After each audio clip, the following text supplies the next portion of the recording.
Hello, everyone, and welcome to a new episode of the Personal Growth Project podcast. Believe it or not, I've finally figured out how to connect my microphone to my camera to my computer after a 2-hour-long excursion. So I'm kind of tired and I should be asleep right now because it's the night before my birthday. But I also wanted to record this because everything is fresh on my mind. So I'm just going to have to run my 4 to 5 miles tomorrow morning in a very sleepy state. So we're going to be going over 17 things that I learned at the ripe old age of 17. And these are important for me to share, and I've made this kind of a yearly tradition just because I feel like it's such a great way to wrap up a year, to kind of go over the things that you learned.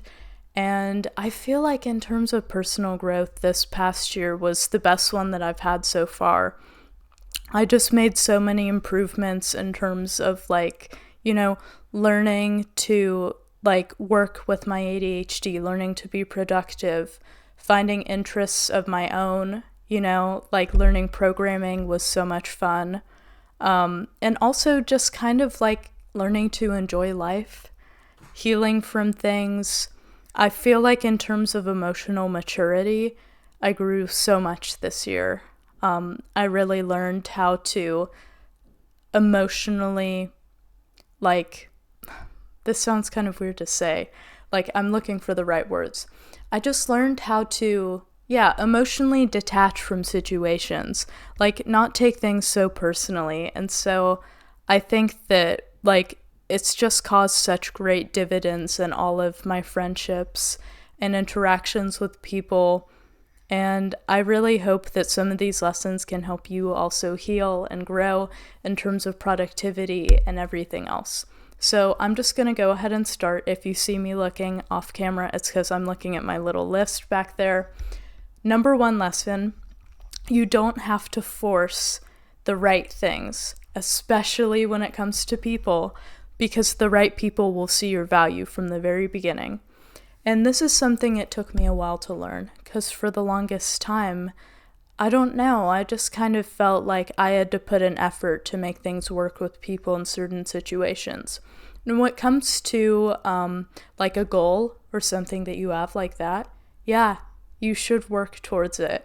But when it comes to people, it should not require more effort on your end. When you meet the right people, I think that as a female, for me, especially when it comes to talking to any guy, they should be approaching you or at least putting in some sort of effort from the very beginning. If you're the one doing all of the pursuing and putting in all of the effort, then that's not a good sign, because what I've learned with guys, and especially with friendships this year, is just that the right people will see your value from the very beginning. And it's as much as you want to hang out with them and spend time with them, they will want to hang out with you. So it's mutual. With the right people, there's just that instant click. And if you find yourself really worrying about something nonstop and you feel like you're losing peace over a situation, then it's probably just not the right person, because the right friends and the right guys or girls, if you're a guy watching this, it'll click. You'll just kind of know that it's right because those people will bring you peace and not anxiety. So number 2, time doesn't heal wounds, you do. I know, crazy, very powerful. I used to think that just kind of if you give a bad situation time, it'll just resolve itself. But what I've learned is that, yes, that phrase is true, time does heal wounds, but it's only because over time you make the decision to heal it. Even if you don't put in that much conscious effort, if you give anything a year, you're just kind of going to move on. But if you really, really want to completely clean the slate and start over and heal from something, you have to put in conscious effort towards figuring out what it is about the situation that really hurt you. And even if you can't find closure, because a lot of us never will find closure with things, It's not really something that you can force. Just figuring out what it was about the situation that bothered you and healing that part of yourself is how you're going to move on. Like, there was a situation that it kind of took me a while to get over, and I kind of wanted to jump immediately into this phase of, oh, well, they weren't really that great for me anyways, I need to move on. And I didn't give myself time to think about what it was with the situation that bothered me. And what it ended up being was the fact that I just kind of felt like I was deceived, and I was kind of upset with myself for maybe being a little bit too optimistic about things. And there were some signs that, this person kind of just wasn't right for me, but I kind of ignored them because I was being a very big optimist. And that was what prevented me from moving on, because it took me a very long time to kind of really put the past in the past. And I thought it just was like shameful because I couldn't really move on as fast as I wanted to. But if you feel like you can't move on, or you feel like there's still some attachment lingering, you have to go deeper and ask yourself what it is about it that really bothered you. And you'll find that there's something deep within you that needs healing. And for me, it was just learning to forgive myself, kind of for being a little bit naive. It's okay, I'm young. And when you learn to not have such shame over your mistakes, then you can really move on. So number 3 is you can't hate yourself into a life that you love. And this kind of ties into what I said before. I think that a lot of us feel shame around our mistakes. And I used to be completely awful to myself. I'd make a mistake. Maybe I'd accidentally sleep in one morning, or I would miss a run, or I'd just feel too tired to do something. Like when I would get back from school, I wouldn't be able to focus, and I would just get so mad at myself. But that's not healthy. And that's going to end up really hindering your growth, because believe it or not, you have to be gentle with yourself. Okay, you must forgive me, but I have to go to sleep because it's 10:30, and I kind of made a mistake when I was recording, and I just recorded 20 minutes worth of footage. And admittedly, it did get a little bit personal. I was actually doing a really good job being vulnerable. But unfortunately, I accidentally wiped the footage from my computer. And it's 10:30, and I need to run 4 to 5 miles tomorrow morning because it's my birthday, and what better way to start it than to run. So I'm gonna get a good night of sleep, probably about 5 hours. And then I'm going to come back and I'm going to finish this episode and do a really good job and finish the rest of the 14 lessons I have left to talk about. So, good night. Okay, here we are, back in the morning. I ran a few miles this morning and it was pretty fun. I guess I'm 18 now, so this episode is probably going to be better now that I've actually had some sleep, though admittedly it was only about 4 hours. But regardless, we have a podcast episode to finish. As I was saying, you can't hate yourself into a life that you love. So whenever you approach trying to change with an attitude of resentment, it usually only demotivates you from moving forward. So let me think of a good example. I know that when I tried waking up early, I had this long period of time where I just would keep sleeping in. And I'd feel so much shame about it because I would wake up and I would just feel so tired. I just felt like I had to get back in bed. And it really didn't feel good. I felt like I was letting myself down. And instead of, approaching it with an attitude of, hey, maybe there's something wrong and maybe you should just go to bed earlier, all I felt was just shame at myself for not waking up early. But what actually changed things was saying, hey, Abigail, it's okay that you keep sleeping in. maybe instead of getting mad at ourselves this time, what we're going to do is figure out what it is that our body needs. Because usually when you struggle with motivation with a certain thing, it's not just that you're lazy or that you're a bad person. It's usually just that, there's something missing that you need to move forward. For me, it was more sleep. It's very hard to wake up at 5 a.m. if you're barely getting any sleep. So taking a loving approach was what allowed me to say, hey, you know what? Maybe I need sleep and maybe I'll go to bed earlier. So I started going to bed earlier and taking care of myself, and that was what helped me make the change. And the next one is Kindles are the best investment of all time and the solution to screen addiction. This one is so huge. This year was truly the year of the Kindle for me. Well, actually, it would be more like the past 2 months, because I had a Kindle last year, but I never really used it that much. I mean, I used it, but it wasn't a consistent habit. I loved having my Kindle and carrying it around, but I didn't really use it that often. It was my parents' Kindle. It was, I think, a 4th generation Kindle from 2011 with page turn buttons, an ancient device. It wasn't connected to the Kindle store. It was so old, it didn't even have internet connection, so I had to download PDFs of books to it, but I loved it regardless. And so when I was in Atlanta in October, I'm kind of clumsy, so I dropped my Kindle and it hit the step of the Airbnb I was staying at, and I didn't think anything of it, right? Because it kind of had a protective case. Actually, I can show you. I can do you one better. Wait 1 second.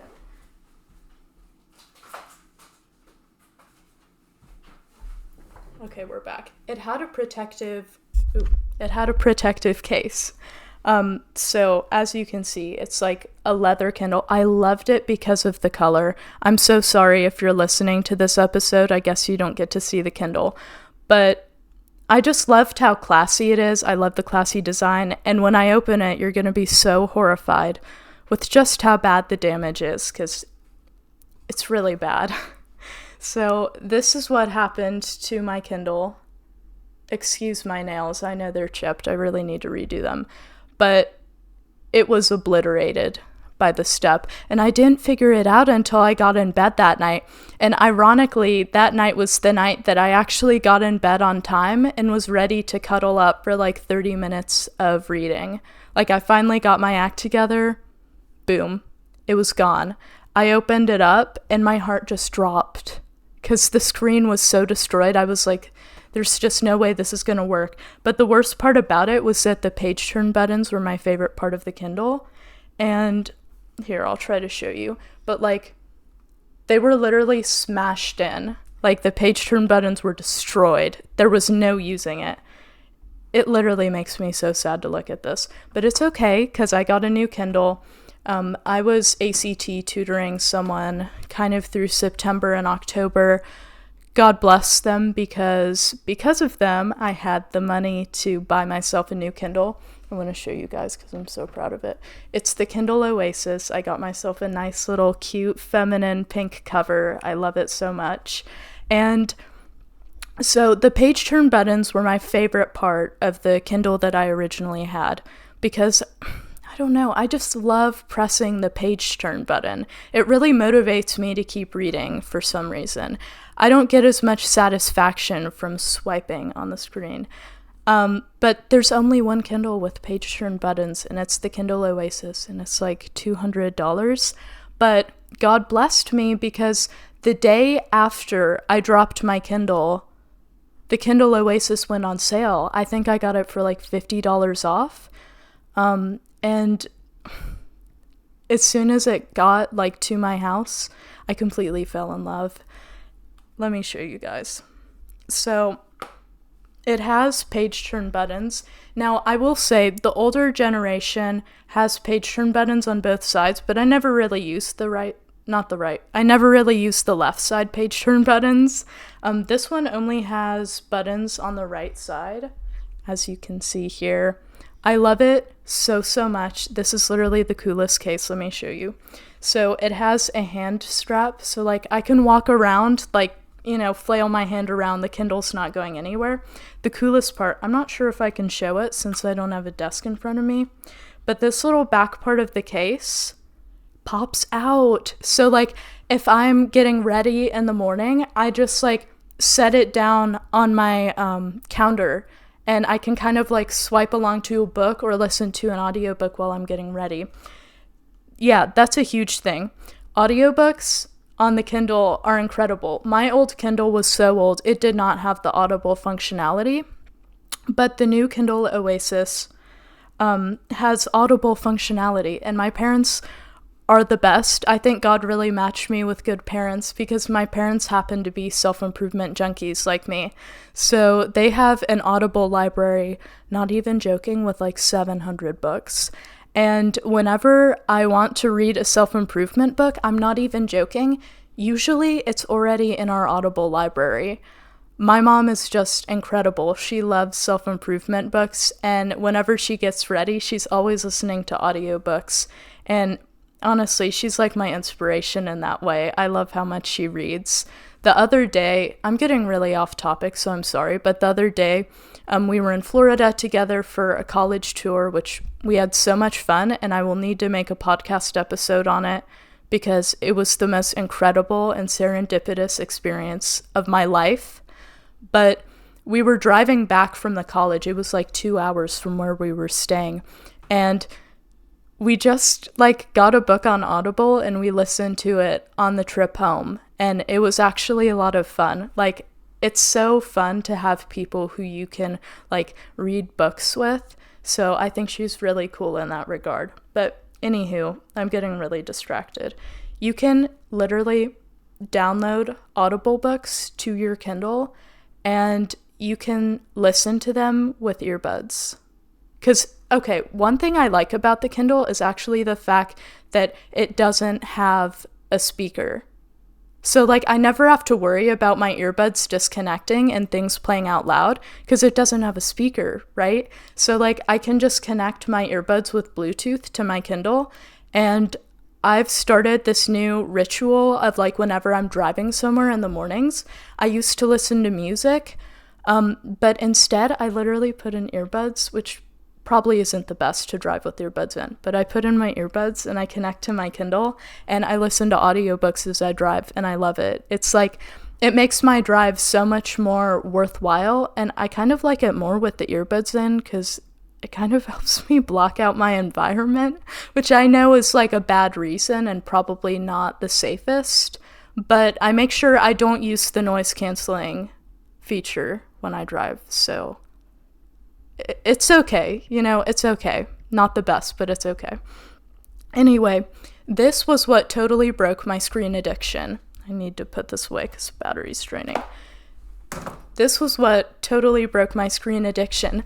Whenever I had free moments, like most of us normally do, I would pull out my phone and I would just feel compelled to open TikTok or Instagram to see if I got any comments, if I got any likes, if anyone texted me.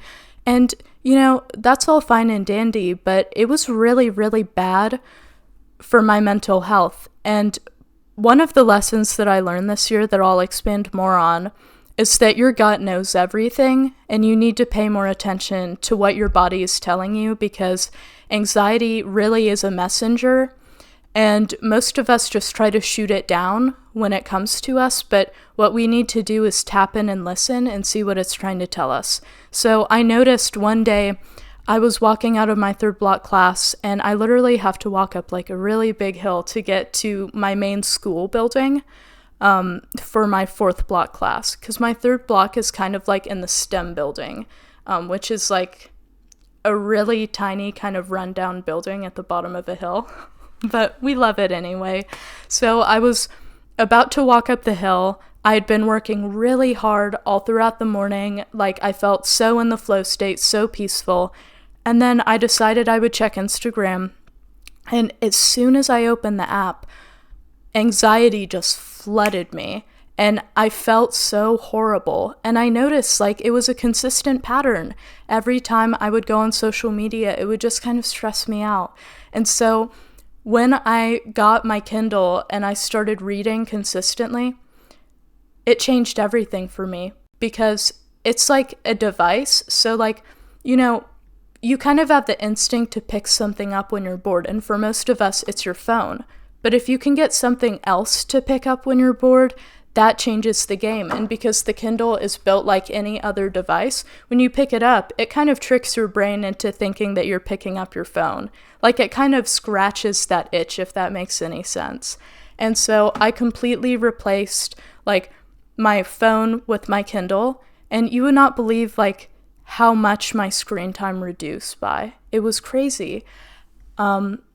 What I do when I get home from school is actually like I'm so over the phone that I just plug it into the wall in the kitchen downstairs, and then I go up to my room and I don't even use my phone. I don't even want to anymore because I love all the books that I'm reading. Goodreads is also a huge motivator. I should have put that in the actual like number 4 lesson thing, but if you want to build a consistent reading habit, get Goodreads and add me. You post book updates. So like when you're reading a book, you like post, okay, I'm 50% through. Here are my thoughts about the book so far. I'm 75% through. I'm done. And like it posts those updates to your feed. So it kind of gives you social validation for doing the right thing and reading books. And I love it. I update my Goodreads more than any social media. And it's incredible. I love it so much. I need to move on. Number 5, showing love to everyone, even those who have wronged you, is more healing than being hateful and cold. Until you reach this stage, you haven't moved on. This was really big for me. Last night, I was actually recording all of these lessons, and somehow the footage got deleted by accident. And I got really vulnerable when I was talking about this one, so I'm not sure if God was telling me, like, hey, kind of don't give too many details. But I will say, there is someone who has kind of challenged me to stay loving despite their, I don't want to say toxicity, but just like their tendency to be difficult and kind of toxic. There was a guy that I briefly had a thing with, summer of 2022. I would say it was pretty serious. We definitely really did love each other. It feels so weird getting vulnerable about stuff because I normally don't share that much on my podcasts, but he was a really, really good person deep down. Just the thing that ended the relationship was the fact that he hadn't fully healed from a lot of things in his past, and it was perpetually causing problems for us because instead of being able to enjoy our time together, usually he would kind of get triggered by things that I couldn't even really control. Let's say some random guy comes and says hi to me, I can't really control that, I don't flirt back with anyone, but even just that could kind of trigger him, and then he'd get mad at me, and he would just kind of spiral in this anger and self-pity, and it was just not very good. I really cared about him, but at the end of the day, I realized me being with him is only going to keep him from healing, and so it was really hard, but I had to learn to walk away. And the aftermath of that was really difficult because for, I think, 7 months, we didn't talk at all, no contact. I would always recommend that to people who are kind of if you break up with someone, you have to cut all ties. So we didn't talk for 7 months, which was really awkward because we'd see each other in the halls all the time. I would pass him almost every day. I know in second semester, my third block was right next to his. So whenever we'd be dismissed for lunch, I would literally be walking right next to him in the halls, and we would not talk to each other at all. So it felt really awkward. But eventually, once enough time had passed, I broke the ice because I'm just that kind of person, I don't want to have beef with anyone. And we actually ended up talking, and we were kind of able to reflect on what went wrong and say, like, I'm kind of glad that you're doing well now. It's good that things worked out for both of us. It was a nice conversation. I'm not sure what happened, but after that, this school year at least, he kind of went bananas. It sounds really funny. I'm trying to think of how to say this without giving away too much information. But despite my efforts to consistently be kind to him, like, if things were going well for him, I would never, ever, ever try to mess things up for him because he deserves to be happy. It was always, like, my only wish that he ended up happy. And that's still something, like, that I want to happen. I don't think I'll ever stop hoping that he really does heal and find happiness. And I told him, like, when we dated, and I really did mean it, like, I want you to be happy whether that means you're with me or not. Like, I told him I will always, always be rooting for you because you deserve to have a happy ending. And I meant it. I really did. So this has kind of challenged me to show love. In September, he thought that I was talking to this guy. He thought that I was interested in this guy who I guess sat with him at lunch. And I don't think that was the case. Like, I was just kind of friends with this guy because he's another content creator. And so my ex, I guess he saw my name on this guy's phone and he texted me. He was like, I see you flirting it up with insert name of guy I was texting. And I was like, what? What do you mean? Like, no, we weren't flirting because we actually weren't. This is also high school, and I'm so sorry if you have to listen to this and you're above a high school age. I know it's immature. But anyway, so he told me, he said, oh, I'm going to try to set you guys up. And I was like, okay, that's a little bit weird.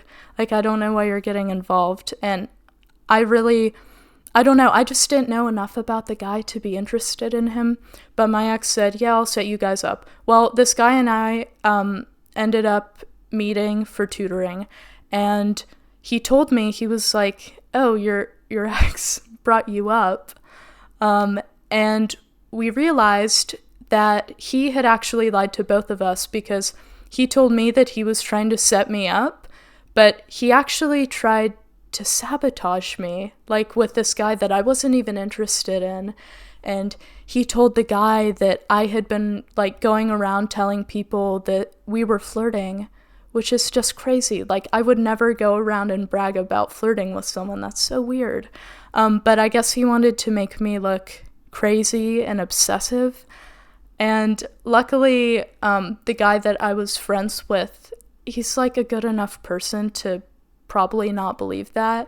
And we both were like kind of shocked because we were both lied to. I was told that I was set up when I was really sabotaged. And I don't know, it was just such a messy situation. And I let it slide because I realized, I'm graduating in a year. I don't need to be upset. I think, the ex is just kind of hurt that he thinks I'm moving on, and that's okay. Like, everyone's at their own stage in their healing journey. Let it slide. Well, he starts revving his engine at me, like, in the parking lots of the school, which is just kind of, I don't know why. Like, I really don't get it. I also ignore that. Well, we ended up texting again because I was just kind of like, I kind of wanted to see what would happen if I was friendly because I was really, really confused by everything that was going on. And he was just so rude, like genuinely so rude, so awful. And like, it's weird because he acts in a way where it's like, he's obviously not over the situation if he's trying to sabotage things for me and acting in this immature way. But at the same time, whenever I do talk to him, he's just very immature. He says very rude things about me and my friends. He tries to act like he's too cool for me. He's just not being very mature or kind, which is weird because I know that he has a really, really good side. I just think that he's so hurt. And I think he continues to get more and more hurt and not heal. And as a result, he just becomes more and more kind of abrasive to the world. And so I've really been challenged to be kind and remain kind in this situation, because I realized, yeah, you know what? I could be angry at him and I could lash out for him trying to like insert himself in my life and kind of like harass me in a sense by trying to put himself in my social situations. But then I realized, you know what? Everyone is hurting and everyone is insecure in one way or another. And so that's just one example of a time when I really had to learn how to show people love, even though they weren't being the best to me and I kind of wanted to be resentful. But approaching the situation with love is really the only way to heal. And I know this was a long example, but I hope it helps. And it ties into the next one I have on my list, which is number 6. On the flip side, people who mistreat you are just trying to protect themselves from pain. We're all insecure and hurting, so don't take it personally. Some of us are better at handling it than others. It's very, very true. Whenever people do lash out, like as in the case of the ex that was lashing out, it's because they are insecure and hurting in one way or another. And so I just felt more so like, you know, after the initial anger, I felt kind of bad about it, because I realized, like, you know, this guy must have been really hurt if he thought that I was moving on, or like, that I just didn't care about him anymore. Because, you know, I do care about him, but I think that, like, it's kind of inappropriate for me to express that care to someone who I'm not dating. I've tried to show that care by being friendly, but I think that he was just hurt by the fact that I was moving on in a sense. And instead of being rude about it, what really fixed the situation was just being kind, because that's really like the only way that we can heal anything in the world. A lot of us I see on TikTok are promoting this trend of ghosting people and being heartless. You know, people try to come back and ask for forgiveness and we don't give it to them. I want to make something clear. If someone wrongs you, you should never put yourself in a position to allow them to wrong you again. But you should show them forgiveness. I actually read a book called The Gift of Forgiveness this year. I'll try to put it there if I remember. It was a pretty good book. It was like a bunch of short stories about forgiveness. And it really taught me that forgiveness is more so about you and keeping your heart pure than it is about letting someone get away with wronging you. You have to see it that way. Because if you stay bitter and resentful, you're just putting hate out into the world, and usually you don't even get the chance to be hateful towards the person who wronged you, because sometimes a situation can happen where you're still no contact with the person who hurt you, probably as you should be. And so if you hold on to that resentment, you end up spewing it on everyone in your personal life and people who don't deserve it. So you really need to learn how to have empathy for the fact that when people do lash out, it's coming from a place of hurt, and they don't mean it like in a way where they genuinely want to cause you harm most of the time. It's usually just some deep inner battle that's going on. And I will give another example, even though this has been a really long podcast episode and I'm not even like halfway through. But there's this girl in one of my classes. Sorry, I need to take a sip. There's a girl in one of my classes who laughs at me all the time. It's really weird. I don't understand. Well, I do understand why. It's because I guess I make her insecure on some level, and she kind of wants to feel like she has the upper hand, and laughing gives her that upper hand. Whenever I walk into class, like one time we had a presentation and I walk into class, I'm wearing like my cute outfit. I have like my tights on with my black skirt, black shirt, hair bow. It's a very Abigail outfit. I love like that classy feminine style. And she looked at me and she laughed. I did not understand it. I just ignored it. And another time I was working on a paper. I sat in the back of the class because, if I'm there to work, I'm there to work, like not to talk. I really just generally isolate myself if I need to get work done. So I was like, I had my mouse out, I was tearing up that bibliography, I was like typing really quickly, and I've never seen anything like this before. She turns around in her chair, she looks at me, she goes, and then she turns back around, and I ignored it because I didn't see a reason to acknowledge it, because it seemed like she wanted me to feed into that negativity, but I don't want to do that, because I think that she's literally so smart, she's so talented. I don't know why I bother her so much, because she's really great at writing. I think that she's just a cool person. I don't know why she dislikes me. But anyway, 3 minutes later, again, she turns around in her chair, looks back at me typing, and then she turns back around. I ignored it again. 5 minutes later, she turns around, looks at me typing, turns back around. I've never witnessed anything like it before. And so that's kind of an illustration of how sometimes when people are jealous and they lash out, it's not because you're a bad person. It's not because you deserve it. It's not because you're unlikable or unworthy. It's just that sometimes when you're doing really well, it can trigger people. And that's unfortunately a side effect of being successful and aligned with your purpose and doing things that you love. So moving on. Number 7, you can't predict the future with half the accuracy you think you can, so just have faith that God will take you where you need to go. This one's really important. I used to be the biggest predictor ever. I would cling on to the future, and I have goals, and that's a good thing, but when it came to people, I basically tried to have a crystal ball when it came to people. I would always try to predict the future, and I would cling on to the outcome that I wanted with a friendship or with a guy I was talking to, and it just was so unhealthy because I couldn't enjoy the present as long as I was clinging on to like this, distant reality that I wanted to happen, because we don't have control over things. And at the end of the day, as humbling as it is to realize, God knows things that you don't know.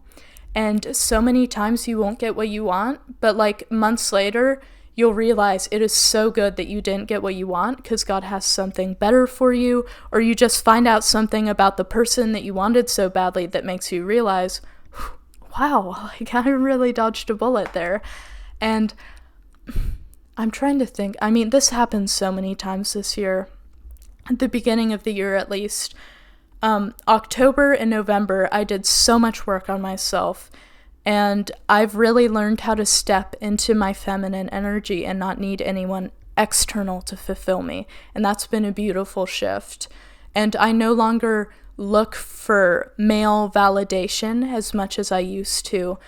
I've really just gotten to a point where I'm just happy living my own life, doing my own thing, working on my book, running, doing things that make my heart happy, and I'm no longer concerned with trying to cling on to people as tightly as I used to before. But in September was a really bad month for me in terms of this. There were a few guys who made moves on me, and I just got really attached every time someone would make a move or like show interest in me, and immediately, because I felt like there was kind of a void in my life, the void was my own approval, which I didn't realize, but I thought that having someone else's approval would fix things for me. So when people showed interest in me, I was like, yes, I want to cling on to this. I want to keep this going. And so I would hope that, these people would stay, even if they really weren't up to my standards, which I haven't talked to anyone who's like really bad. Like I haven't talked to any low value men. They're all relatively high value. But none of them were really right for me. None of them were a click for me, if that makes any sense. And so I tried to keep these people around, and I put so much mental real estate into thinking about them and thinking about, oh, I hope things go well, I hope they like me. And it was all because I was trying to fill this void of approval. And thank God nothing worked out with any of them, because I know now, I shouldn't settle for anything less than someone who's a perfect fit for me romantically. And that void ended up being filled by myself because I started writing my book this month, and I've just been reading so many books too, and I just feel so much more whole just as I am. And so God had something good planned for me, and I feel way better now than I ever would have had I even gotten in a relationship with anyone. So, 7, wait, no, we're on 8. 8, wearing no makeup is healing to the soul. I'm not sure how much storage my computer has, so I need to hurry up. I stopped wearing makeup actually, I think, October 8th. It's now November 22nd, my birthday. It's been one of the best decisions I have ever made.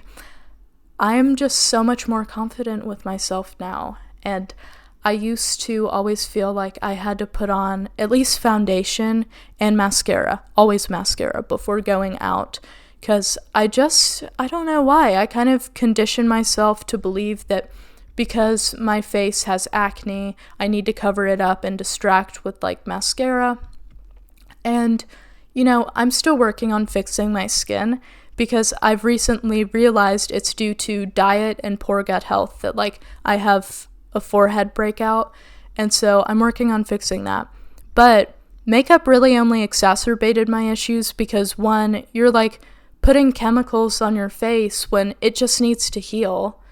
So you're like smothering it in chemicals, and that makes it hard for your skin to breathe. And it's just, I don't think it's healthy to be putting that on your face. And it's not because I'm saying women shouldn't be able to express themselves, because I think that like for a fancy occasion, like, yes, like go ahead, put on makeup, do what makes you feel confident. Even if you're wearing makeup every day, all that matters is that it makes you feel confident. For me, it had the opposite effect. I didn't like the way that I looked when I took the mascara off because I wore mascara. Like, I can't think of a time when I didn't wear mascara. Like, even if I was going on a run, I'd put on mascara beforehand, like a crazy person. And so I just stopped liking my natural face when I was wearing makeup, and I stopped wearing makeup. It's been a month, and I love the way that I naturally look now, and I feel so much more confident because now I know that when people like me and when people show me attention and show me love, I know that they really are connecting to the real me. Because when I had makeup on, sometimes I would think, oh, well, maybe they're only interested in me because I have makeup on. Maybe, I'm not worthy without it. And I took the makeup off, and now I have the same results that I had before, but now I realize that it's genuine. Okay, so number 9, no amount of skincare will fix your skin until you fix your diet and gut health. I realized this, and this is so important for the ladies listening, especially if you're a teenager and you struggle with acne like I do. There's no shame in it. It's not something that makes you unworthy because to some extent, like, we have crazy hormones and it kind of is out of our control in some senses. But I started a new skincare routine. I have oily skin, so I was using benzoyl peroxide before, and apparently you're not supposed to do that if you have oily skin. But I was putting it on twice a day, and I noticed I just did not like my skin, so I stopped that. I did some research. I got some skincare like specifically for oily skin. So now I use like the salicylic acid at night, and I use like a gentle cleanser in the morning before and after I run. And so I was doing all the right things in terms of skincare, but as you can see, like if you're watching it, I still kind of have a breakout on my forehead, and that was very alarming because I stopped wearing makeup. I had a new skincare routine, and my skin wasn't fully clearing up, and that's a very jarring feeling. Like when you think that you're doing everything right, but nothing's changing.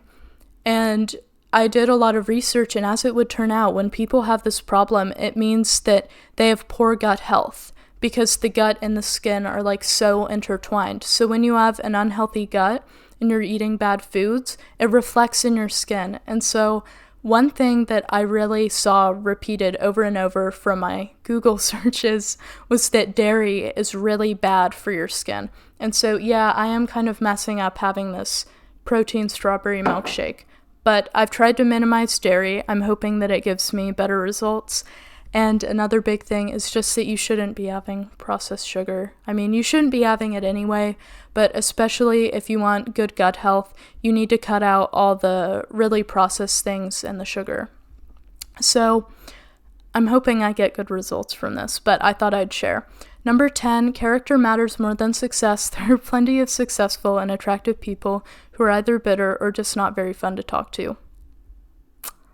I don't want to give too much away, but one thing that happened this year, as I said, like, this was my year of self-improvement. I made so many strides in all facets of self-improvement. I mean, my productivity is so much better than it's ever been.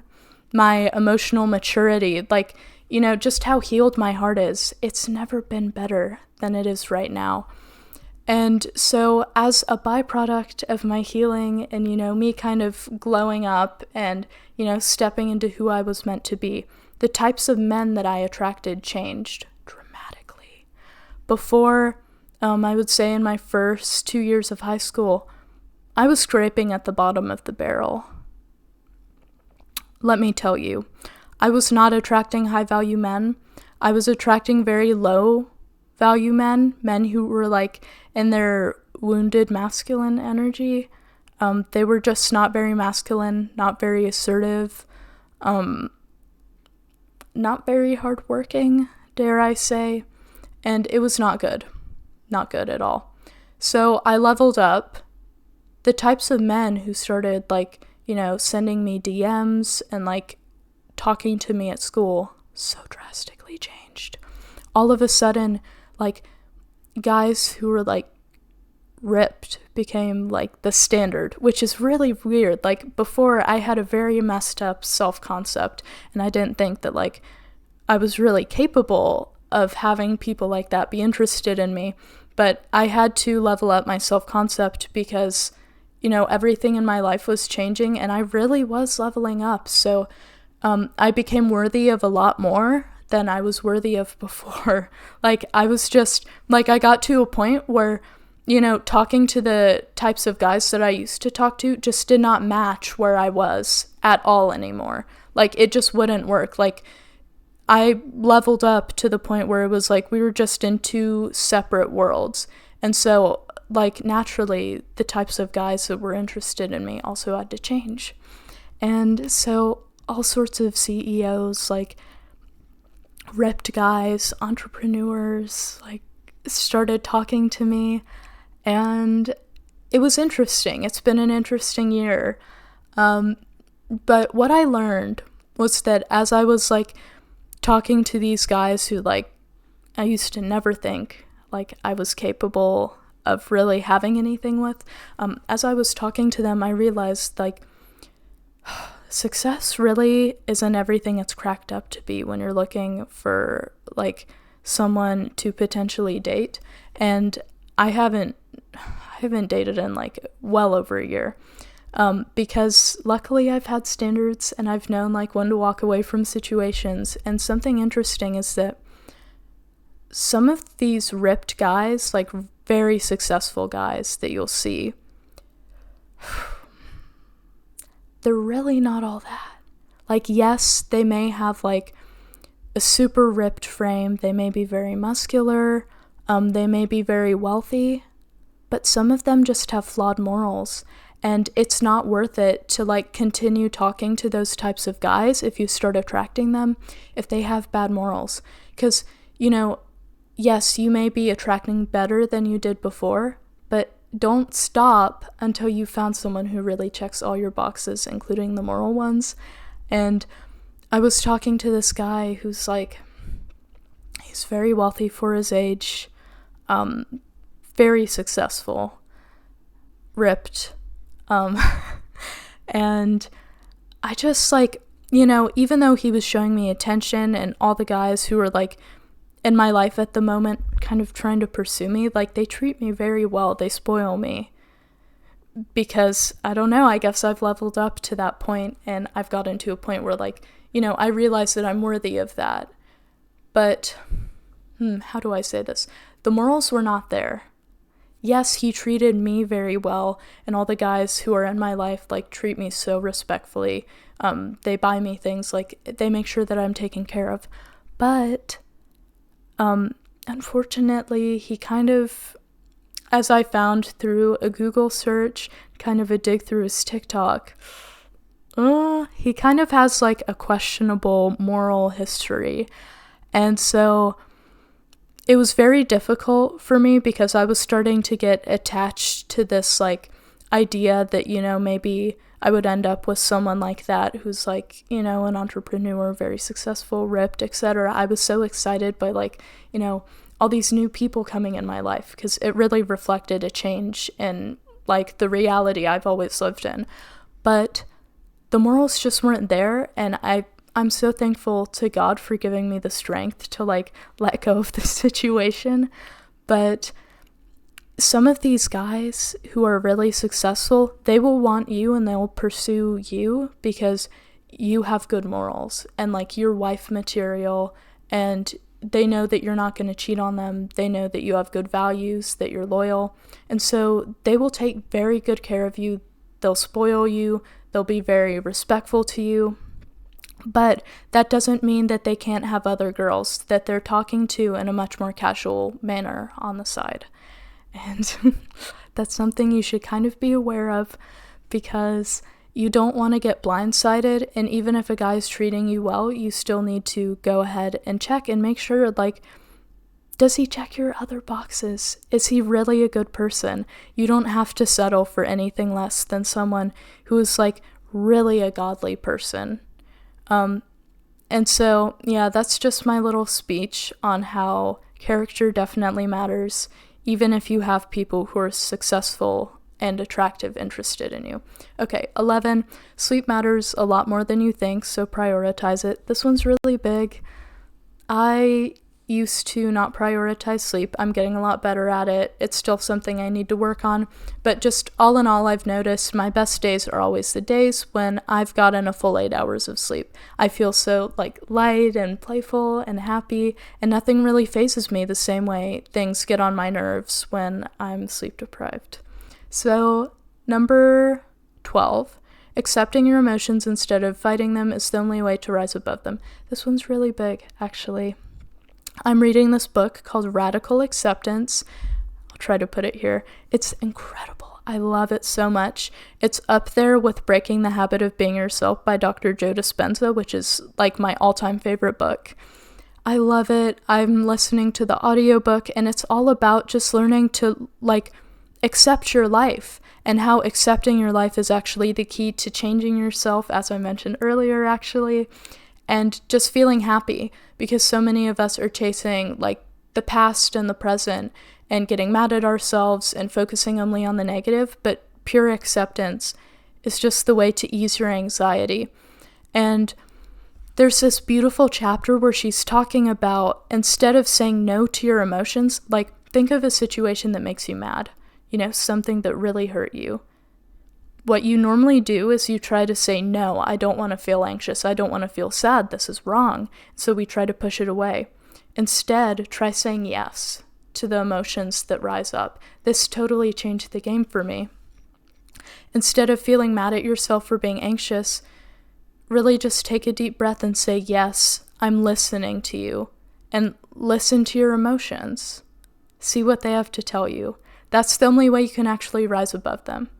So now, 13, your gut knows everything. Listen to it when making every decision, especially decisions involving other people. This one is so, so big. I really have learned within the past month the importance of listening to your gut. My gut has not led me astray thus far. As females, especially if you're a female listening to this podcast, we have such a strong sense of, like, instinct. And your instinct so often knows the answers to things that you haven't consciously figured out yet, and I believe it's because we're divine beings and we have a connection to God. And I think that sometimes God speaks to you through those little gut instincts that you have. And when it comes to making decisions with other people, like, should I text him? Should I not text him? Should I put in more effort to this friendship? Should I go ask someone if they're okay? those are all gut instincts. And even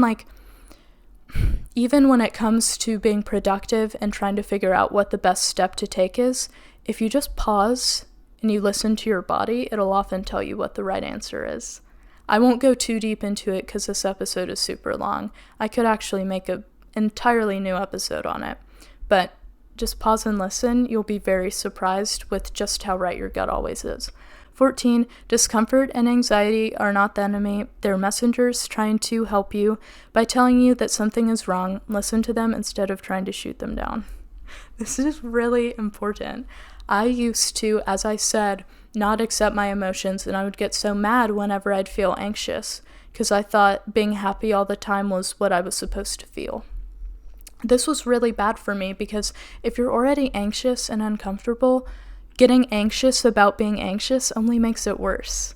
But if you say, hey, you know what, it's okay that I'm feeling this way and I'm going to get to the root of the problem, that's the only way to actually move on from those emotions. So I really recommend that instead of trying to shoot those emotions down, as I said, pause, listen, what are they trying to tell you? What does my body need right now? That'll help you so much more than you expect. Now, 15, serendipity is everywhere, and when you start your day with the mantra,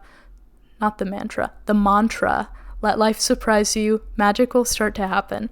This was something I figured out in September, and I was shocked. Every time I would find myself attaching to a future outcome and trying to force certain things to happen, I would force myself to let go and say, you know what, Abigail, let God surprise you. And then the most magical things would happen. I'd run into people that I wanted to see. People would approach me and tell me that they liked my podcast. I would get all sorts of opportunities. Just life felt good. Random good things just started to happen to me throughout the day. And that's the magic of what happens when you let go and just trust in what God has planned for you. We're getting close to the end. Number 16 is find a community in whatever you do. Even the most self-disciplined people need support sometimes. This was so big for me because when I started running, I had no community, but I actually learned to join communities, and it was a huge part of what has motivated me to keep running for so long and really stay up and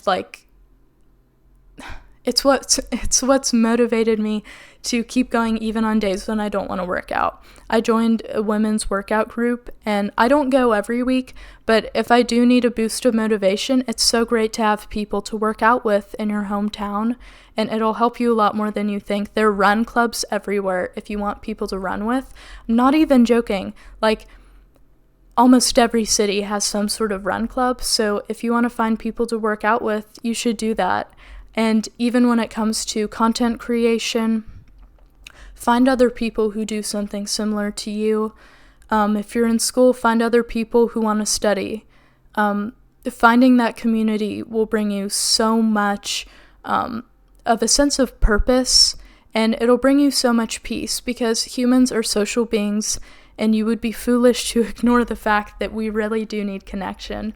I think a study came out that said that loneliness is worse for you than smoking, and I could 100% believe it because I have been, before I would really isolate myself because I got in this lone wolf mentality of everything you have to do is alone.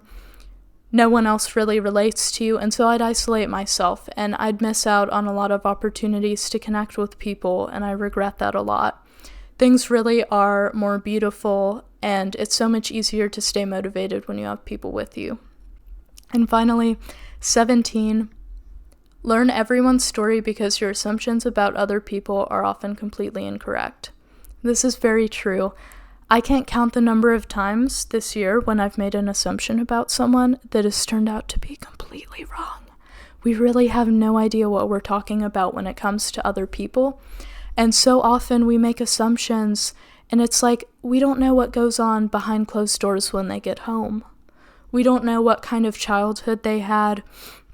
We don't know what they're battling in their personal life right now. So, when people are different or maybe seem rude or abrasive, as I said before, you have to understand that we're all hurt in some way or another. And oftentimes, even when we do think that we're judging someone correctly on like a personality trait of theirs, or maybe like a fact of their life, like, oh, maybe X person is very smart, right? Sometimes you'll just discover things that completely disprove your assumptions. Like maybe said person will completely bomb a test and then you'll be really surprised. We can just build people up in our heads to be something that they're not. And I think it's a human thing to do because we all want to feel some sense of control over our reality. And when we assign labels to people and when we decide, the types of person that they are, then we think that we have control in a sense, because we're saying, oh, well, I can just categorize this person and then I won't have to like guess about what they are because I'll just tell myself what they are. But when we do that, we miss out on a lot of connection because we miss out on the opportunity to really hear their story and connect with them. And when you do really make the effort to talk to people and hear their story, you'll be so surprised by how much there is that you had no idea and never would have guessed about them. So thank you so much for listening to this episode. I bet it's going to be a really long one. I can already tell. But I had so much fun making it, and I hope to make more video episodes. I'm so glad I finally got my camera and mic set up. And, well, I'll see you in the next week's episode.